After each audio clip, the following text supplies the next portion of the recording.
Bogus NA order प्रकरण तत्कालीन तहसीलदारांवर कारवाईची मागणी. पन्हाळा तालुक्यात 2022 मध्ये मंजूर झालेल्या बोगस अकृषक आकारणी अर्थात एनए ऑर्डर प्रकरणात तत्कालीन तहसीलदार रमेश शेंडगे यांच्यावर कठोर कारवाई करण्याची मागणी समाजसेवक सुहास पाटील यांनी केली आहे.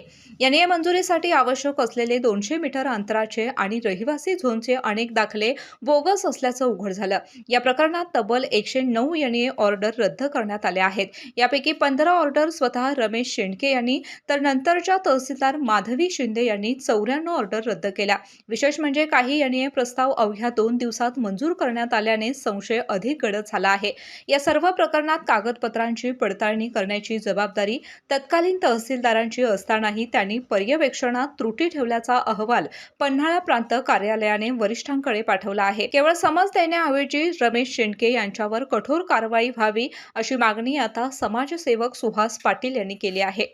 तत्कालीन पन्हाळा तहसीलदार रमेश शेंडगे यांच्या विरोधात मी तक्रार केली होती. त्या संदर्भातील 109 बोगस ऑर्डरी रद्द करण्यात आलेल्या आहेत. त्या संदर्भाने प्रांत कार्यालयाकडून पर्यवेक्षणीय त्रुटी म्हणून अहवाल जिल्हाधिकारी यांना सादर करण्यात आलेला आहे. आता आमची अशी मागणी आहे की रमेश शेंडगे यांच्यावरती कठोरात कठोर कारवाई करण्यात यावी. डॉक्टरांनी ऍडमिट होण्याचा सल्ला दिलाय, पण स्पेशल रूम परवडत नाही. मग टेन्शन घेऊ नका.